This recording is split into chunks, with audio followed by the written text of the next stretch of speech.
since we are on time and punctual, and with our German partners, we have to be very precise. Welcome to I think the 23rd or 24th European Resource Bank meeting that this time we have the pleasure and privilege to host.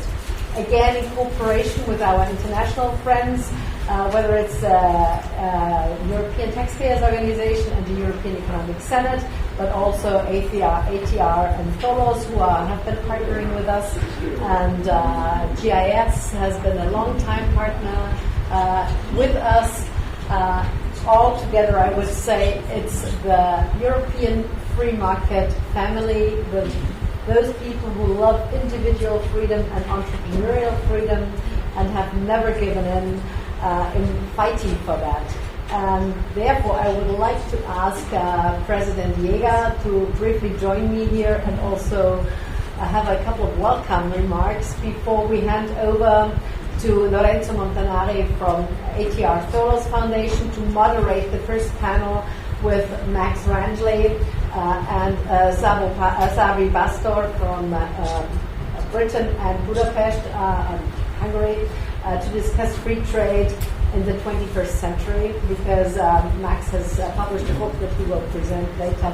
But Michael, welcome, and thank you for joining us and being and partnering again with us. Last year we were in Cluj. The year before, I don't even remember, we were in Porto.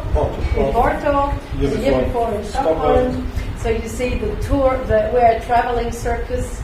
But why are we doing that? Why did we fight for freedom? Because it's high time to fight for freedom, economic freedom, and it's a pleasure. Since years, I don't know how many years we do it. 23 years. So it's. I think this network is really important. It's Taxpayers Association from US and small and medium entrepreneurs. We all in the same boat, and we want growth, and we know that we have to pay taxes, but not too much. And we need economic growth, but not such an indebtedness. So we breakfast the future of the children. And that's why we are really happy that you started it, Covadis Europe. It's a time for change now. We will have a change in Germany, a political change, but it's completely going in the wrong direction. And if you look to Brussels, it's not less bureaucracy, and with lots of discussion now, so-called omnibus. So everything should be simpler and faster. And I was really angry on Commissioner von der Leyen, and we had lots of discussions now. And I can just say to end also my introduction and welcome. If you drive in a bus, the bus should drive in the right direction with the right people inside. Otherwise, I don't want such a bus. And we want less bureaucracy, and it's a never-ending story. We need it now to fight for economic freedom. It's really more important than ever. And otherwise, we will be lost, because you see the conflicts now. Also with the US, we have to take care of ourselves, and not by increasing indebtedness. So we need solutions. We want to learn more. We want to exchange, and that's how our network is functioning. And that's important. You are here. Enjoy. And it's good to carry in chairs, not out. That's very good also. And we have some more seats left. And enjoy the day and also tomorrow. Those who stay, I also invite you to our Journalist Association. In the morning, we run our conference in the ground floor. You're welcome, and exchange. Enjoy this event. Thank you. Thank you very much, Michael. Warm applause.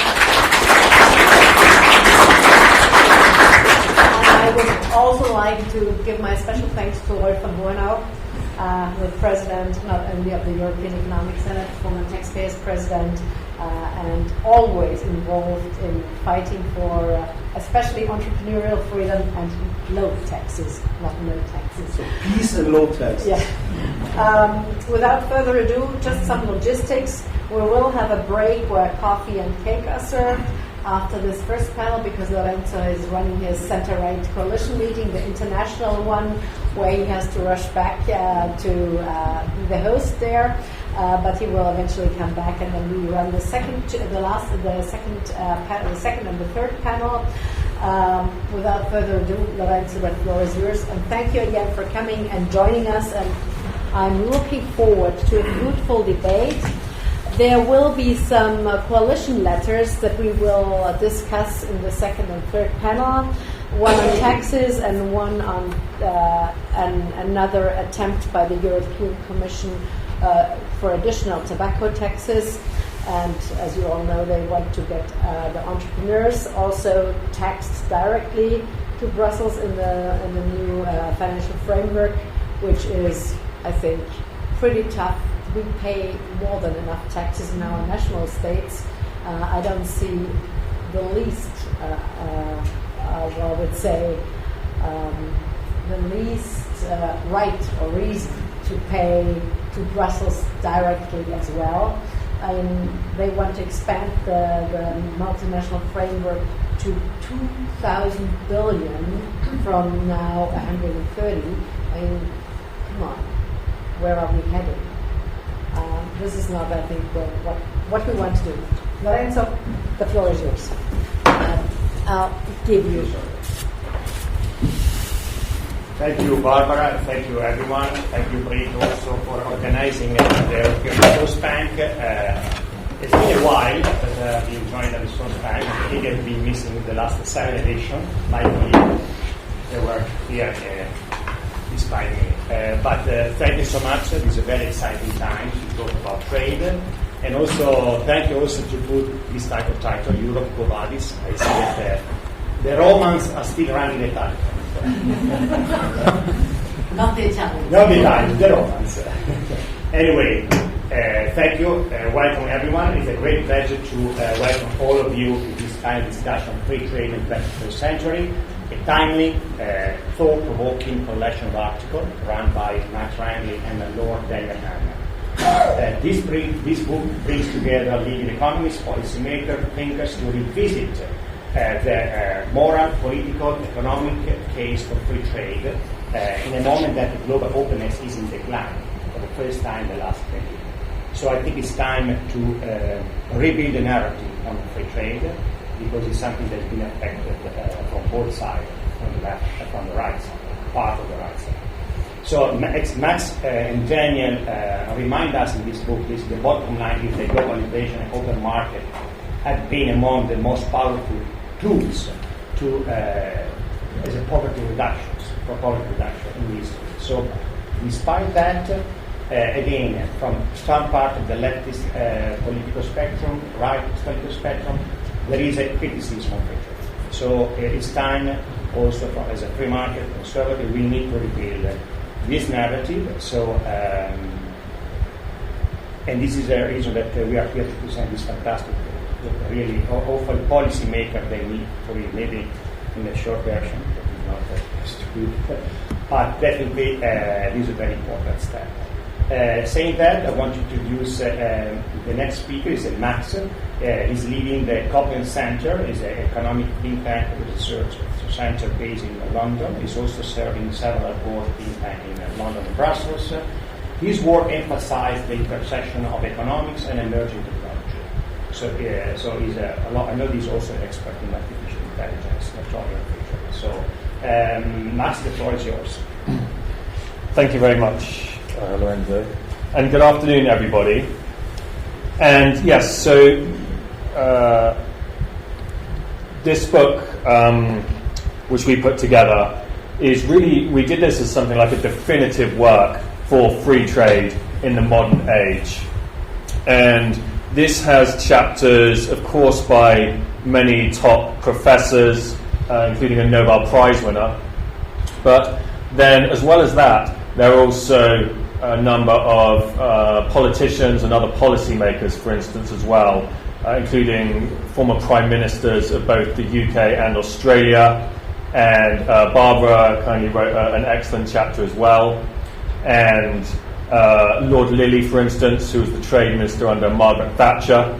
So these chapters really go into some of the complexities with negotiating trade agreements, even when the people in charge of the whole process are very pro-free trade. There are a lot of different interests pushing and pulling in different directions, which make it difficult. But this book really goes through everything all in one volume. And since this is published by Springer Nature, for those of you at universities, you can of course access it through your Springer Nature subscription to be used for teaching. But if you want to understand today how wealthy we are as a result of free trade, you don't really need to read through spreadsheets or economic statistics. You actually just need to take a stroll down to your local supermarket and look around you, because it is absolutely extraordinary the quality of all of the goods that you have on offer. There's a scene in the novel The Count of Monte Cristo where the main character Edmond Dantes has become the Count of Monte Cristo. He's fabulously wealthy, and he has these banquets, and he has these exotic fruits available, like pineapples and so on. And again, in the 19th century, most people had never seen a pineapple. Most people have probably never even heard of a pineapple. Yet today, a regular person, like an electrician, with just 1 or 2 hours' wages, can walk into a supermarket and just buy all of these exotic fruits, pineapples, mangoes, kiwis, whatever you can think of. And so this is really an extraordinary period of history, largely thanks to free trade.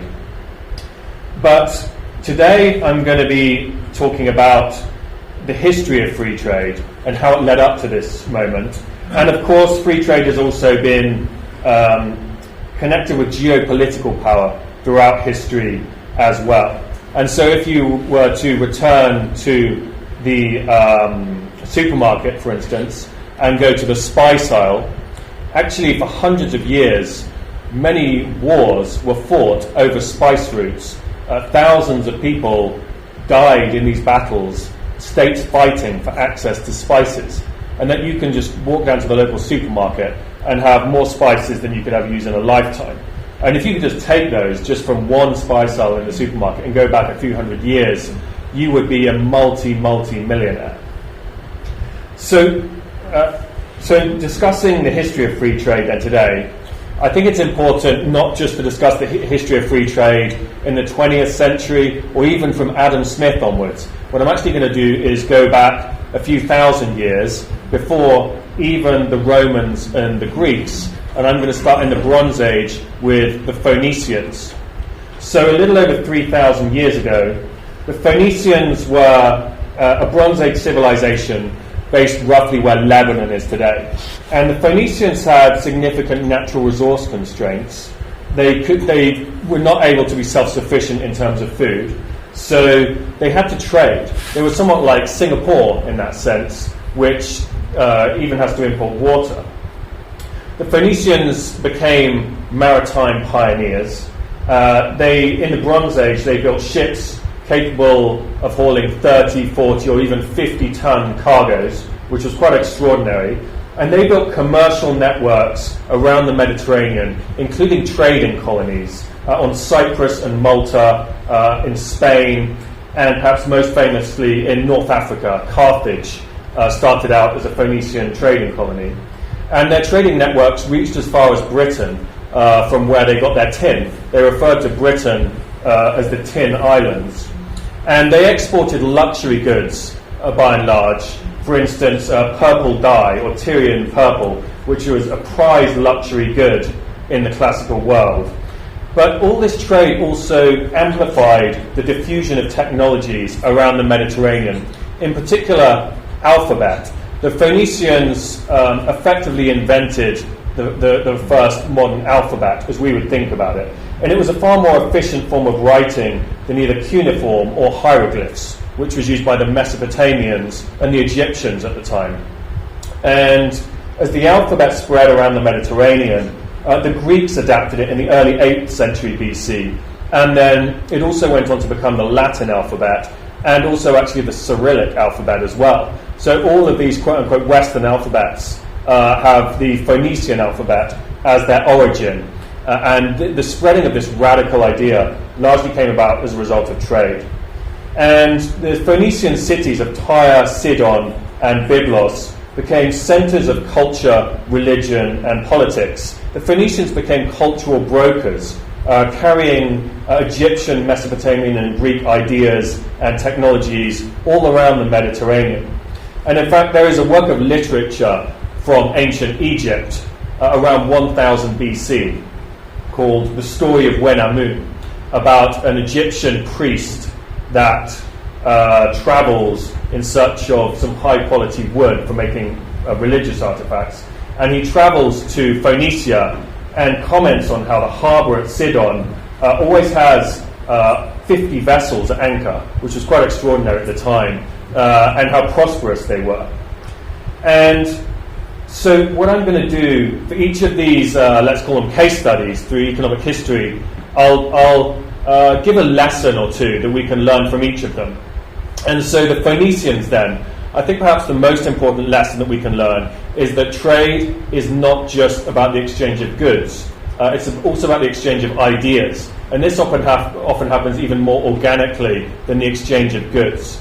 So we saw how the alphabet spread. But in actual fact, in further periods of free trade, ideas would continue to spread for the next few thousand years. And so then we move on to another great trading civilization, the Athenians, well, especially the golden age of Athens.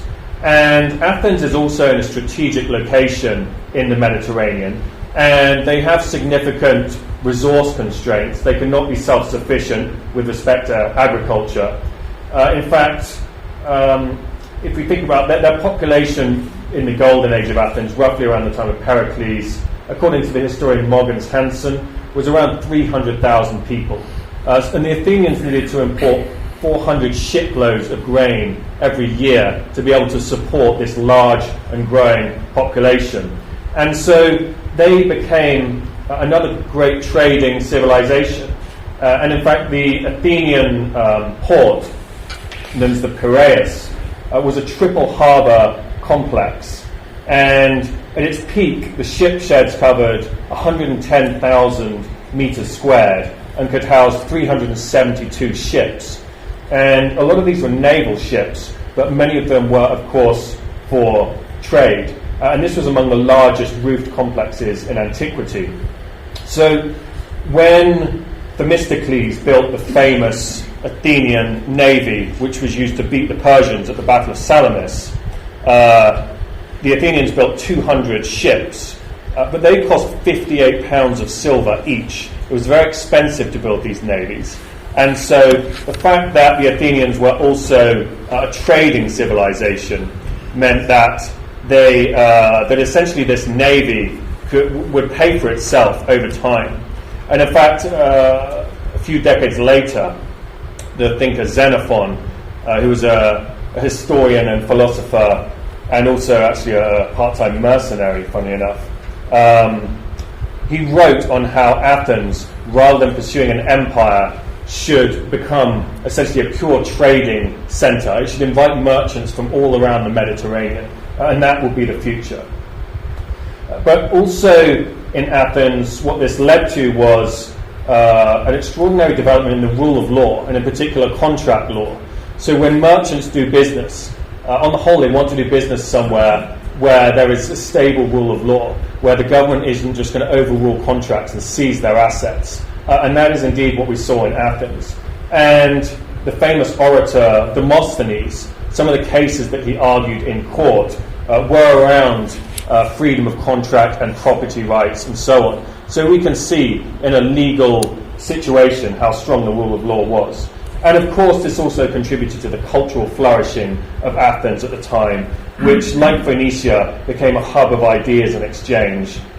And the historian Herodotus also explains how these trade networks became an essential part of interactions between different cultures at the time. But Athens also built resilience through these trade networks during times of war. And the military historian Thucydides, and later the Roman historian Polybius, discussed how controlling trade routes and commerce was really becoming central to political and military power. Just as it is today, this is not a new phenomenon. It didn't begin during World War I or the Napoleonic Wars. This idea of controlling trade routes being central to power has been present for thousands of years. And so I think the key thing we can learn from the Athenians is that free trade is also linked with the rule of law and freedom of contract. And that has been the case ever since. And so we move on then to the Romans. And the Romans referred to the Mediterranean as Mare Nostrum, or our sea. Yet this was not just about military domination. The Romans built an extraordinary infrastructure for trade around the Mediterranean.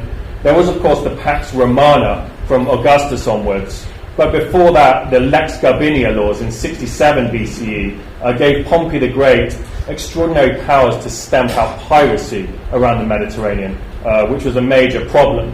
And anyone who visited Rome would comment on the extraordinary diversity of goods in the markets.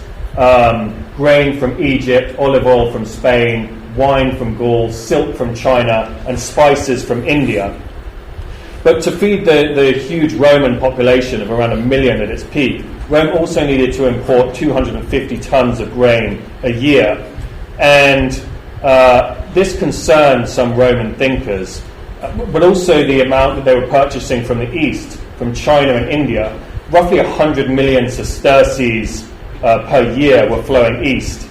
And there's one famous papyrus, the Museris papyrus, found in Egypt, which was essentially like invoices from the time, which shows a single shipment of 10 million sesterces. So that's around $50 million of silk and spices from the east to Rome.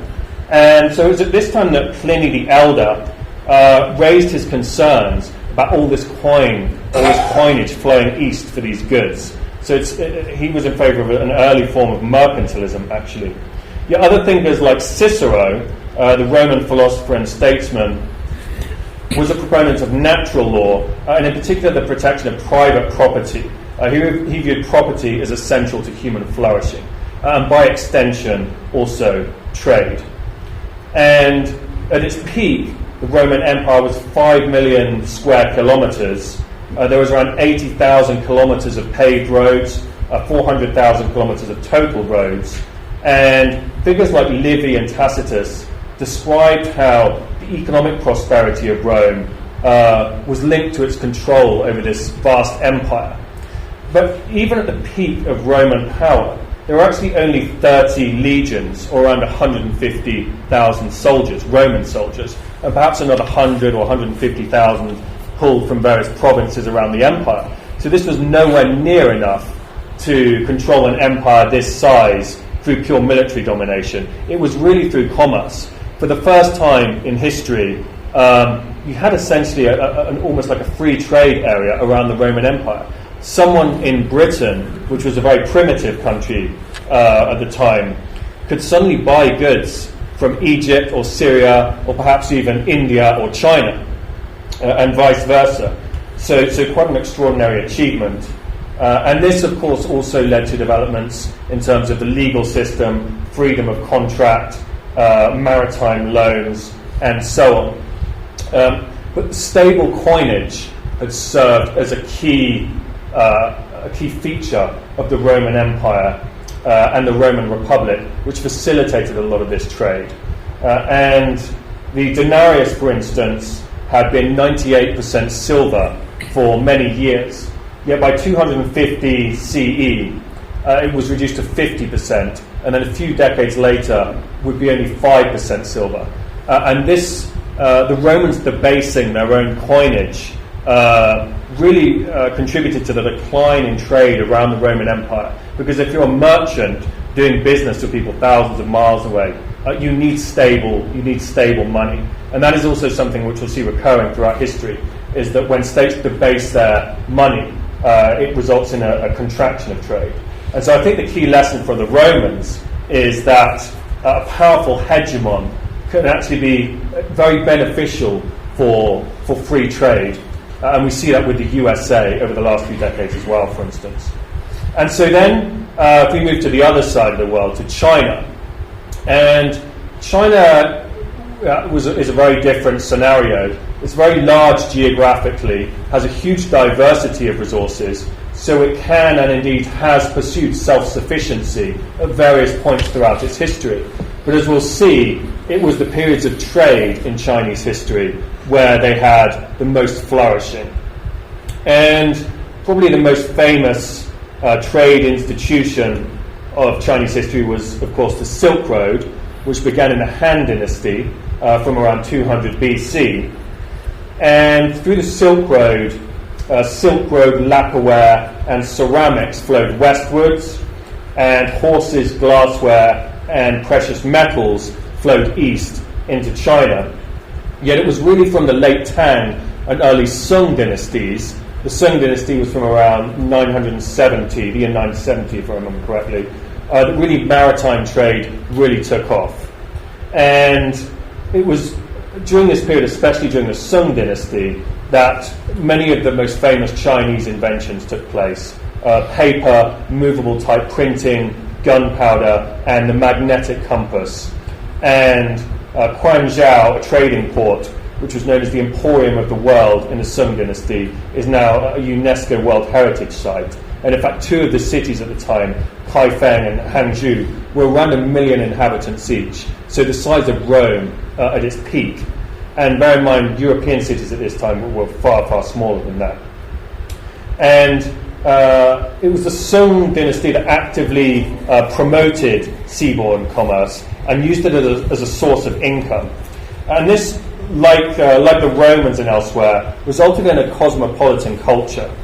And so the historian William Guanlin Liu has calculated that during the Sung dynasty, non-agricultural revenues from tea, commercial taxes, and customs increasingly came close to what they received in agricultural taxes. So that marks really a structural pivot towards a market, a modern market or urban economy. And at this point, more than a quarter of global GDP was China, was accounted for by China. Some people say more than a third of global GDP. And it was shortly after this in the Yuan dynasty that Marco Polo visited as well. Yet from the Ming dynasty onwards, especially the early Ming dynasty, it was Emperor Yongle who pioneered the extraordinary expeditions around India, the Arabian Peninsula, and Africa, where they built those huge ships, some people say up to 140 meters long. But those were mostly not for trade. They actually were more a form of state pageantry. And it was shortly after that the Haijin policy was implemented, where trade with overseas merchants was actually prohibited for people in China. The late Ming dynasty, they went onto the silver standard, which required trade to bring in silver. But even then, this was certainly not free trade, as they had seen during the Sung dynasty. And following that, the Canton system developed, where all trade had to go through just one city, the city of Canton. And so, really the lesson that we can learn from this, from the various Chinese dynasties, is that even with countries that do have enough resources to pursue self-sufficiency, it still tends to be, the golden ages still tend to be the periods of free trade and open trade with the rest of the world. And so if we return to the West then, another state that we can learn a lot from is the Netherlands at the time. And in fact, by the 1670s, so roughly the time of the Canton policy being implemented in China, the Dutch merchant marine was roughly half of Europe's total merchant tonnage. And around this time as well, there was the founding of the Dutch East India Company in 1602, which was effectively the world's first multinational corporation. And this also facilitated a great flourishing in trade. It started with transferable shares, but then in 1612 capital was made permanent and general limited liability was instituted from 1623. So this really was the birth of the modern corporation in the Netherlands. And this meant that you could invest in a company which may go on for decades or even hundreds of years, and that capital could be passed on. And Dutch East India vessels made nearly 5,000 voyages to Asia. Of course, Amsterdam became incredibly wealthy. The Amsterdam Exchange was also the first modern stock market. And that's why the historian Jan de Vries has really said that this was the first modern economy. But all of these financial developments were coming about largely as a result of free trade. But beyond the Amsterdam Exchange, there was also banks, notaries, insurers, brokers, and also even an active secondary market for short selling and options, futures contracts and so on, in 17th century Amsterdam. So this was really, De Vries is correct, this was really the birth of the modern world that was happening in Amsterdam. And this, of course, also brought about a cultural flourishing as well, with Rembrandt, Vermeer, and Spinoza, among others. Yet the British and later the Americans would learn from all of this, and Britain in particular would seek to replicate these developments. But the key lesson I think we can learn from the Dutch is that during these periods of flourishing of trade, it's important to allow free enterprise, to allow these types of financial institutions to adapt to the changing circumstances. The corporation is not something that just happens intuitively. It really was quite an extraordinary innovation in the history of economics. And so we'll move on to Britain then, the next trading power.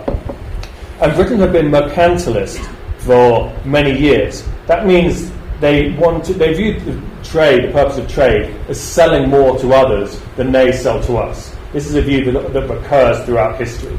They thought the purpose of trade was to accumulate as much gold and silver as possible by just selling more than you buy.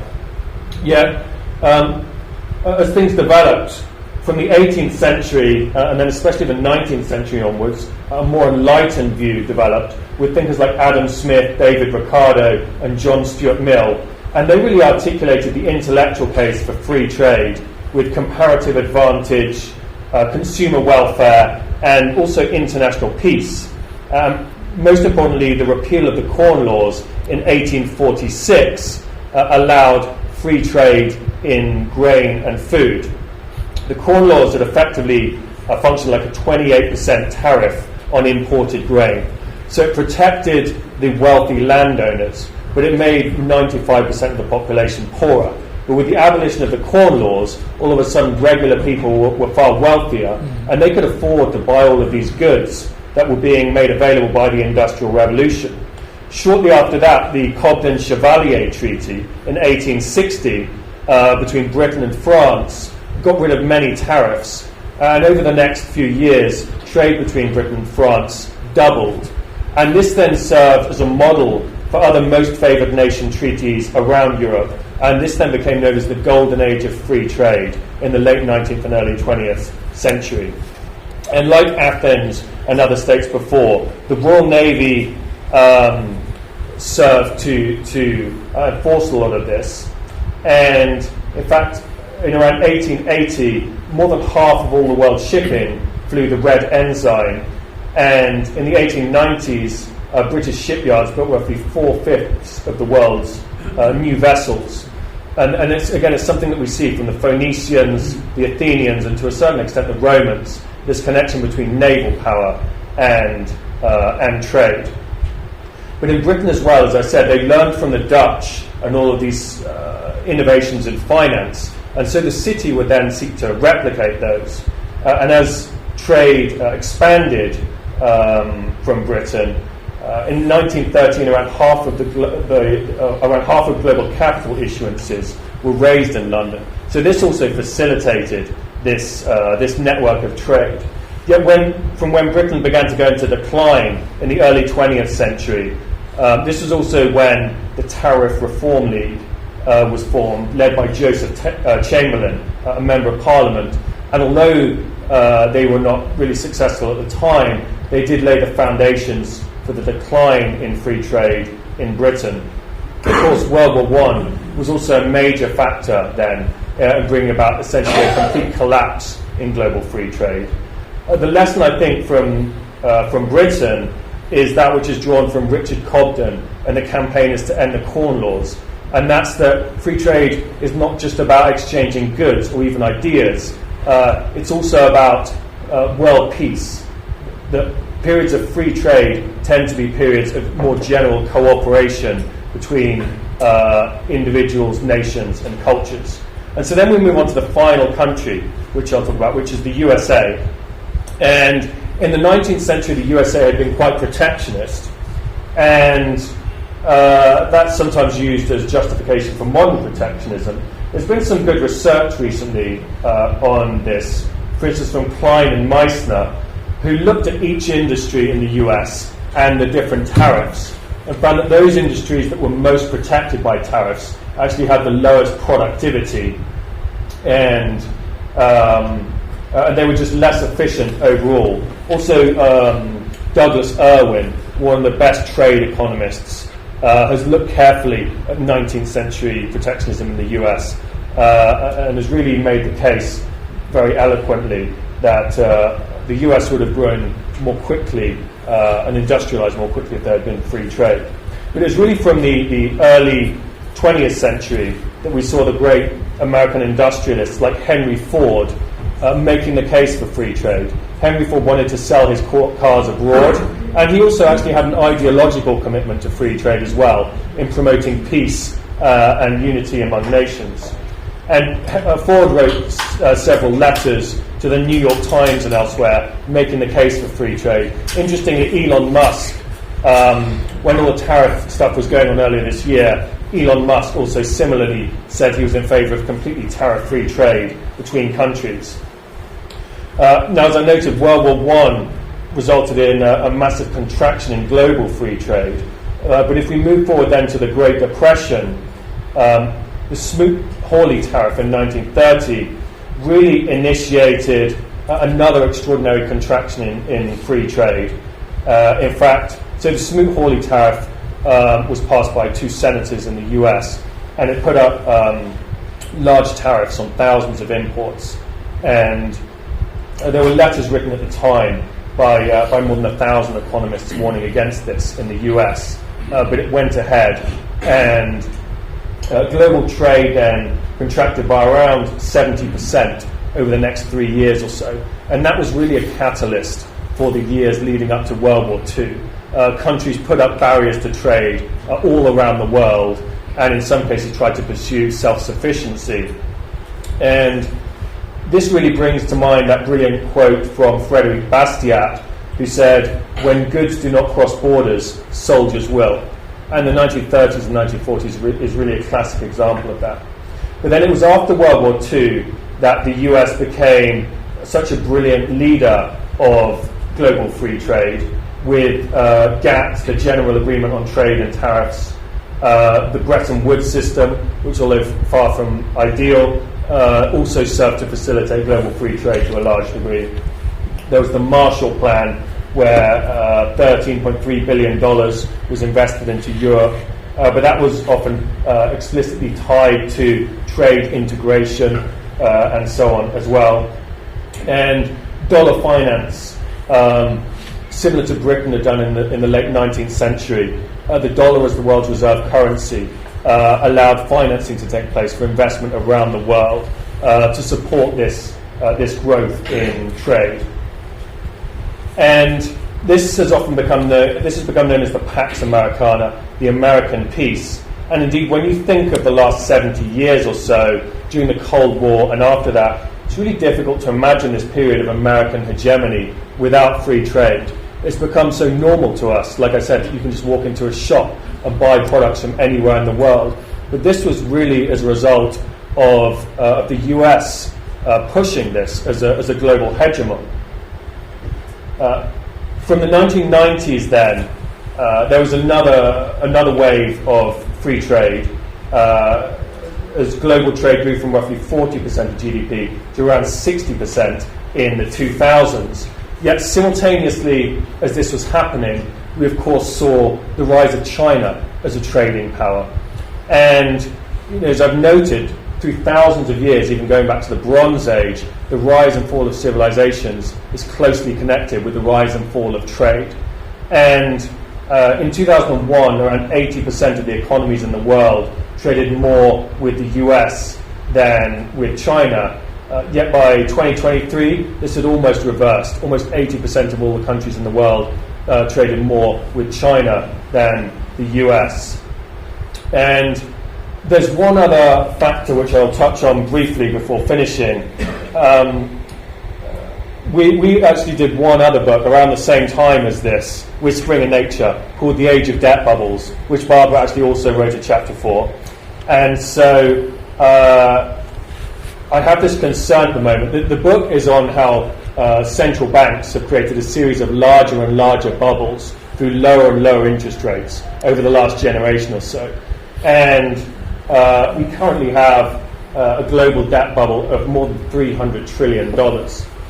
And although every central bank in the developed world is just as culpable as the Federal Reserve, having the dollar as the world's reserve currency has meant that much of this bubble, this debt bubble, has been exported to pretty much all around the world now.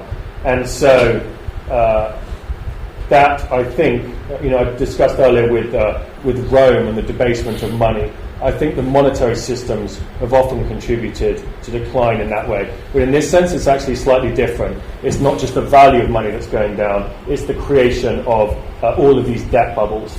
And so I think the key lesson, in a sense, that we can learn from this period of American hegemony is that it brought all of this together. You had a hegemon, just like the Romans. You had the rule of law, just like the Athenians. You had the exchange of ideas, like the Phoenicians. The US, actually, similar to China, can pursue self-sufficiency if it wants to. But you also had these financial networks like the Dutch. And I think the US has actually made a very strong moral case for free trade for the last 75 years as well, somewhat like the British did in the age of Richard Cobden. And so thank you very much, everybody.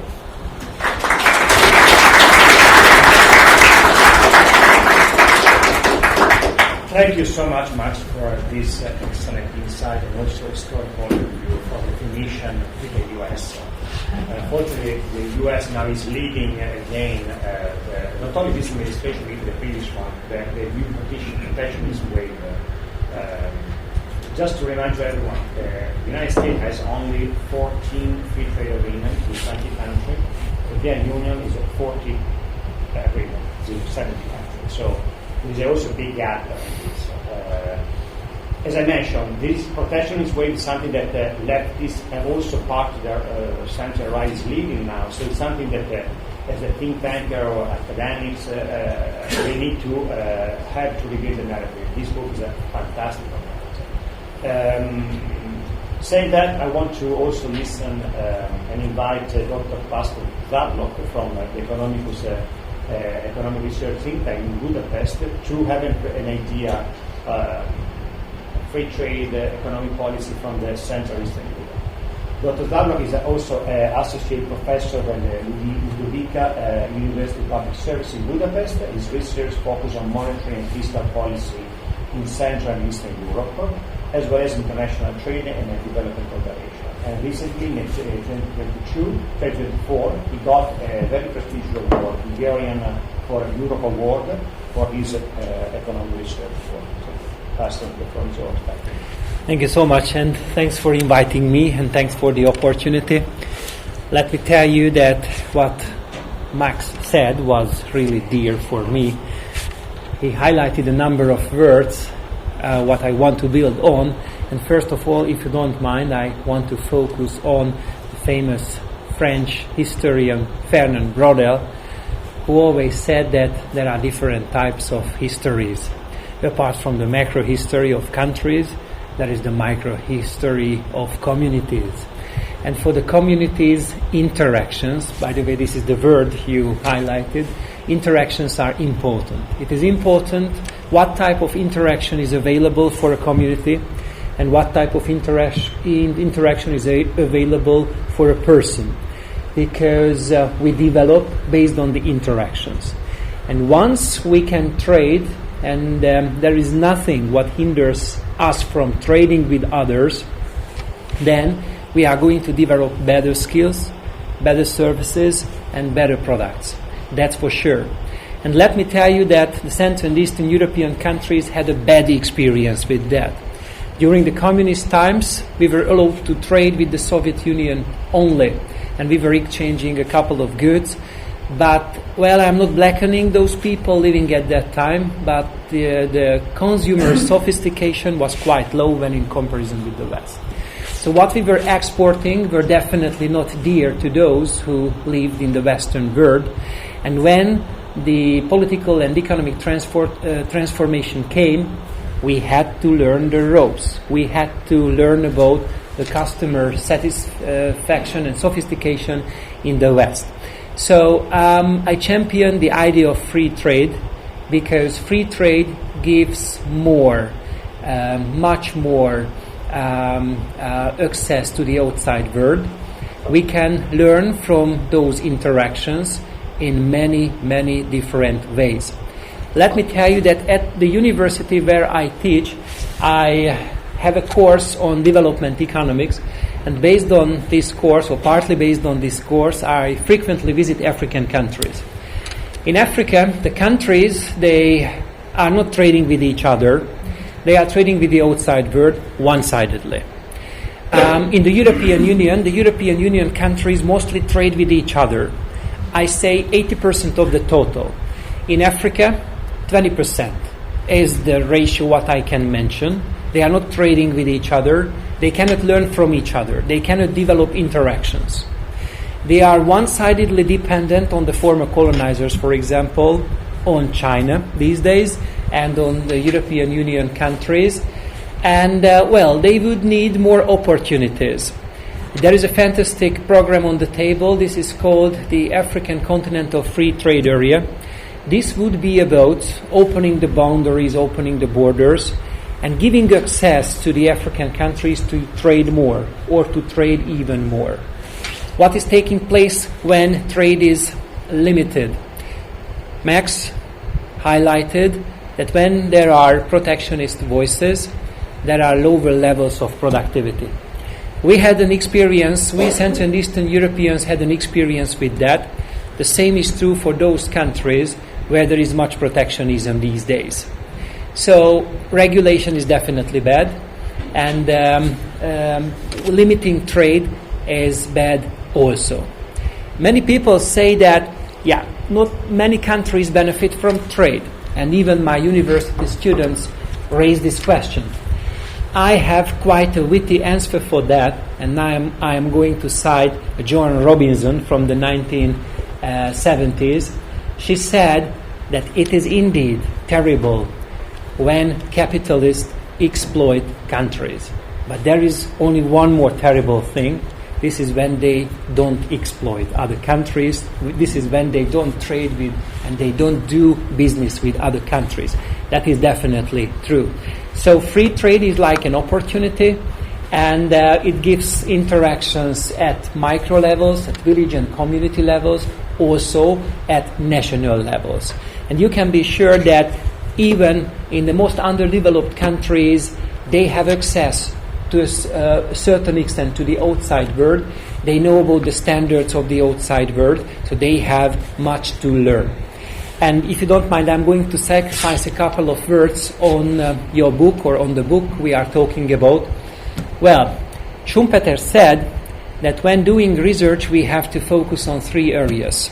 And that is economic history, economic theory, and statistics. And when browsing this book, my hunger was satiated, I have to say, because I had, or we have, a bit of economic history, or not a bit, a lot of economic history, to be more exact, economic theory also, and statistics. And Max, if you don't mind, I'm going to repeat my words.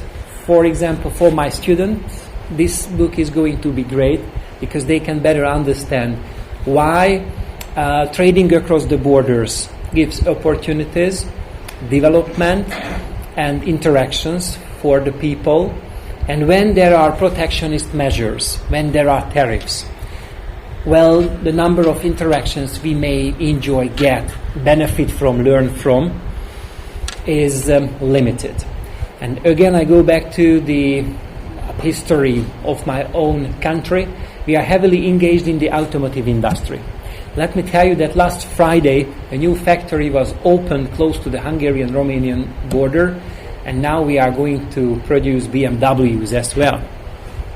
Our country was among those ones who voted against tariffs on electric vehicles coming from Asia, along with the Germans. And we said that tariffs are not useful.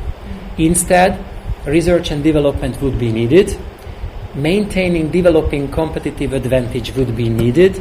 Tariffs are definitely not good.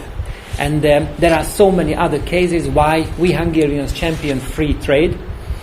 25 years ago, we had substandard export products. But now, our trade openness ratio is over 160%. We had to learn a lot, and let's hope that we wrote our homework, and we will continue benefiting from free trade and from the outside interactions. There are so many other things in my mind. I'm just going to tell you one more thing, if you don't mind.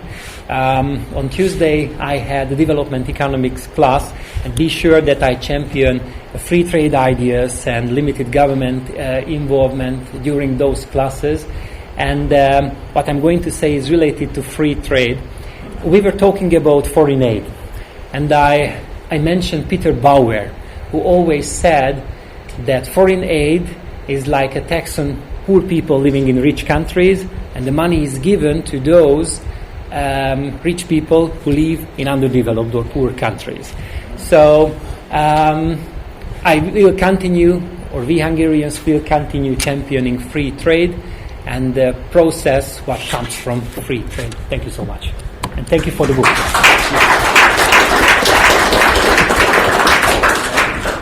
Thank you so much, Pastor, for your insight, your presentation. Before opening the discussion to the audience and Q&A, I have some questions for you guys. So I want to start with Max. The book seeks to recapture the moral fervor, so of the original free trade advocate. So how can we relaunch this idea of a moral case, especially now we are living not only a narrative, anti-free trade narrative, but also there is a lot of political parties, left and right, that say even the globalization is wrong.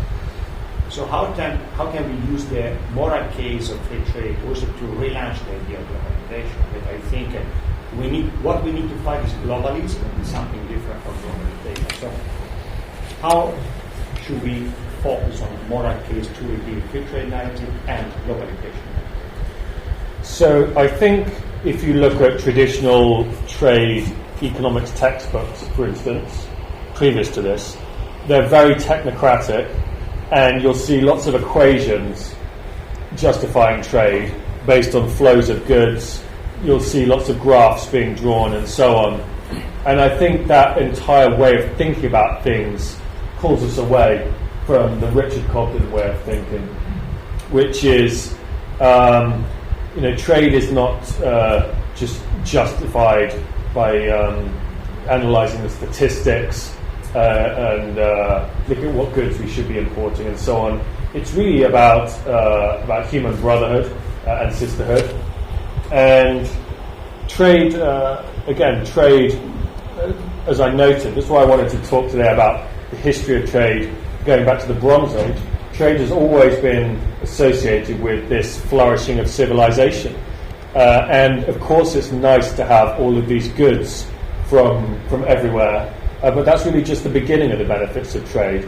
The next benefit is the exchange of ideas as well, as we saw going right back 3,000 years ago to the invention of the alphabet. That's been taking place.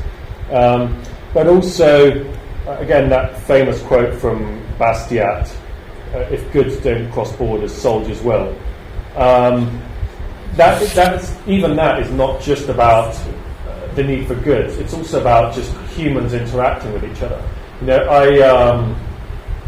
In my 20s, as you noticed, I set up a business, and I've done business with people around the world, obviously in the developed world, Europe and the US, but also India and China and elsewhere. And just that constant interaction with people in China.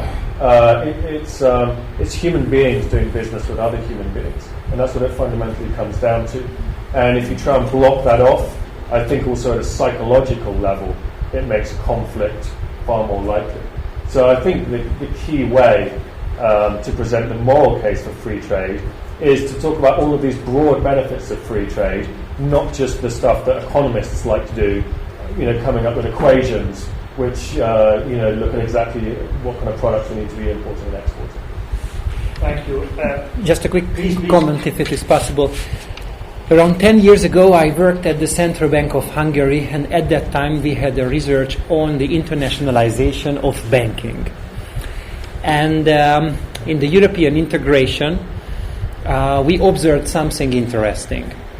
Multinational corporations started investing in the other side of the borders first, and the commercial banks followed. And beautiful theoretical framework was developed called Follow Your Customer. First, those commercial banks gave financial access to the multinational corporations doing business in the other side of the border, and then they started providing financial services for the local people as well. This is my example for your thoughts and for what you mentioned. First goods or first services, then ideas. And now many Europeans have bank accounts with those commercial banks which are not headquartered in their own countries. Well, Hungarians is a typical example. Of course, well, the level of interconnectedness can be even higher, and I know very well that in international trade we talk about the so-called home bias effect. There is going to be a threshold, what seems to be unsurmountable, but well, it was very clear that the European integration gave a good example. So services, goods first, and then the ideas. Thank you. Thank you, Pastor. I want to ask a question to you. You mentioned your also teaching experience dealing with a lot of young generation, also young Africans. How can we reframe the idea of free trade? How can we show that free trade means, as we want to keep it, peace, prosperity, human progress? What are the next steps to engage with the new generation? Because we saw in the U.S. the Senate, the Republican, they want extending their electoral constituency in the so-called Rust Belt with a very protectionist narrative. You know? People that were in the Rust Belt, they were voting Democrat because they are against free trade. Until 2015, the Republican Party, still in part, but it was the party that promoted free trade. It was the party that allowed Obama to get the vote of free trade authority. 115 votes for Republican and only 60 Democrat voted for Obama. So 2016 on, the dogma, the paradigm, the free trade change also inside the Republican Party. Not with everyone, but there is this type of movement, led mainly by some segment of the market.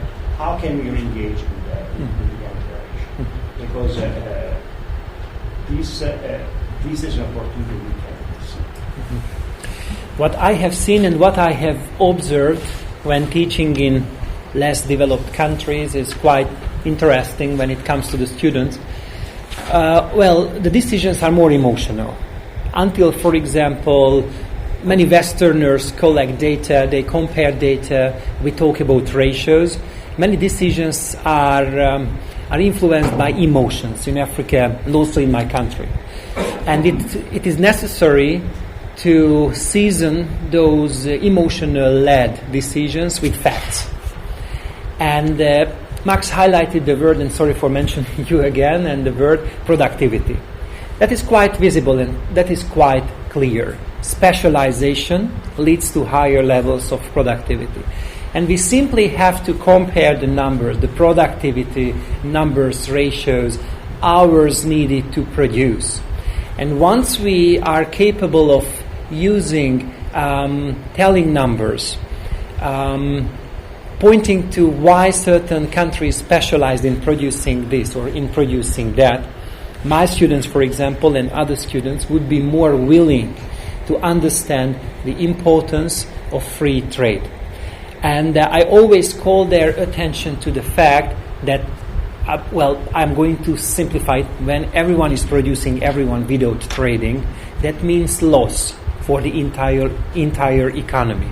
That is, for example, opportunity cost. It is always better to specialize, buy from the best ones, listen to the best ones, and this is going to be much better in the longer run.